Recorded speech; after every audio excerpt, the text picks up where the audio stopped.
పెద్ద తాలూకా హిందీ కలెక్షన్స్ ఈ రోజు దాకా నేను పోస్ట్ చేయలేదు.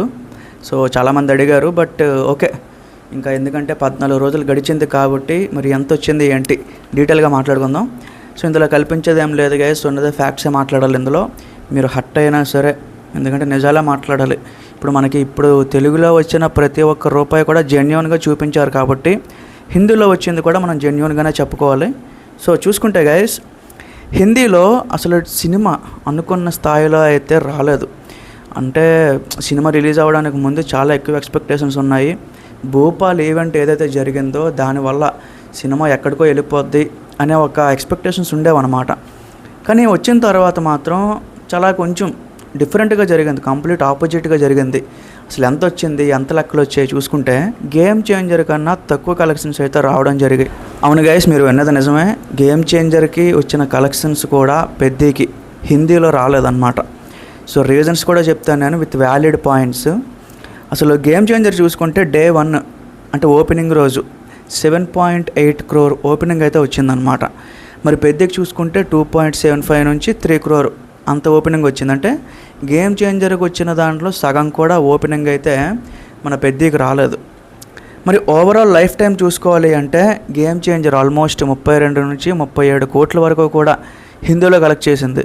మరి పెద్దది ఇంకా వెళ్తుంది, బట్ చాలా తక్కువ వెళ్తుంది గైస్. అసలు ఈ రోజుకి 14 రోజులు మొత్తం కంపేర్ చేసుకోవాలి అంటే దగ్గర ఒక 20 కోట్లు కలెక్ట్ చేసింది. మరి ఏంటి ఎంత డౌన్ఫాల్ అవ్వడానికి అసలు రీజన్ ఏంటి అంటే 5 పాయింట్లు ఉన్నాయి. ఫస్ట్ చెప్తాను వినండి. Negative word of mouth. అంటే మన తెలుగులో కూడా చేశారు, నెగిటివిటీ చేయలేదని చెప్పట్లేదు, చేశారు. బట్ స్టిల్ కంపేర్ చేసుకుంటే హిందీ వాళ్ళు ఏంటంటే ఇంకా ఎక్కువ చేశారనమాట. మరి వీళ్ళందరూ ఒక టీమా, వీళ్ళందరూ డిసైడ్ అయ్యేది ఏమైనా తొక్కుదామని డిసైడ్ అయ్యారా, లేకపోతే ఇంకేమైనా ప్లాన్ చేసుకున్నారో తెలియదు. కానీ హిందీలో అయితే డే 1 ఏదైతే ఫస్ట్ షో పడిందో అప్పటి నుంచే నెగిటివిటీ విపరీతంగా పెంచేశారనమాట. అంటే కొన్ని ఛానల్స్ ఉన్నాయి, ఆల్మోస్ట్ 1 million 2 million సబ్స్క్రైబర్స్ ఉన్న ఛానల్స్ ఉన్నాయి. వాళ్ళు కూడా వచ్చి సినిమా వరస్ట్గా ఉంది, సినిమా అసలు ఏం బాగాలేదు అని ఒక నెగిటివ్ ప్రాపగండా అయితే చేశారు.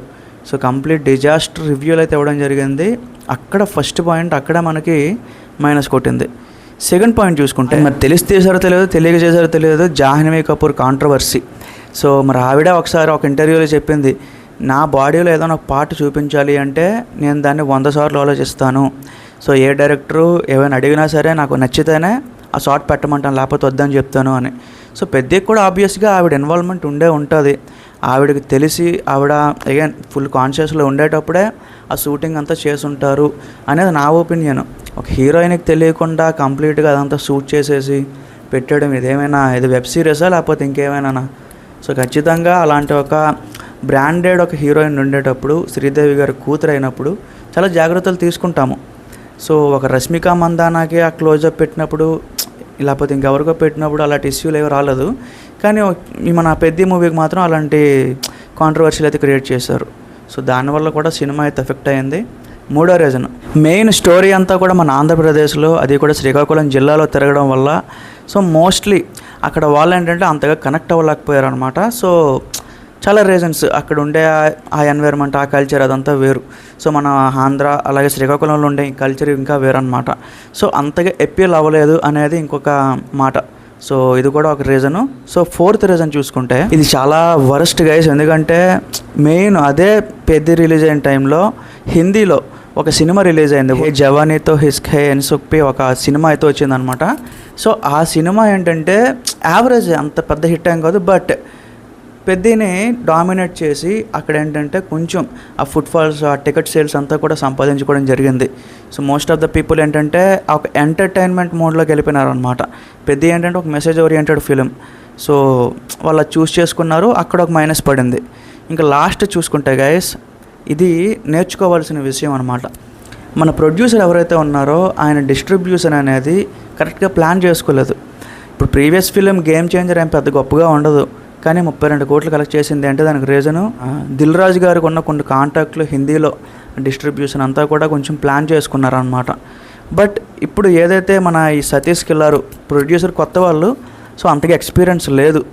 సో హిందీలో సరిగ్గా ప్లాన్ చేసుకోలేక అగైన్ ఎవరెవరితో కాంటాక్ట్ అవ్వాలి, ఎక్కడెక్కడ రిలీజ్ చేయాలి ఏంటి, ఇవేమీ కాంటాక్ట్స్ లేక, ఇవేమీ ప్లాన్ చేసుకోలేక అదైతే హిందీ మార్కెట్ని కంప్లీట్గా క్లోజ్ అయిపోవడం జరిగిందనమాట. So one of the reason producer కూడా, ఎందుకంటే డిస్ట్రిబ్యూషన్ అనేది చాలా ఇంపార్టెంట్.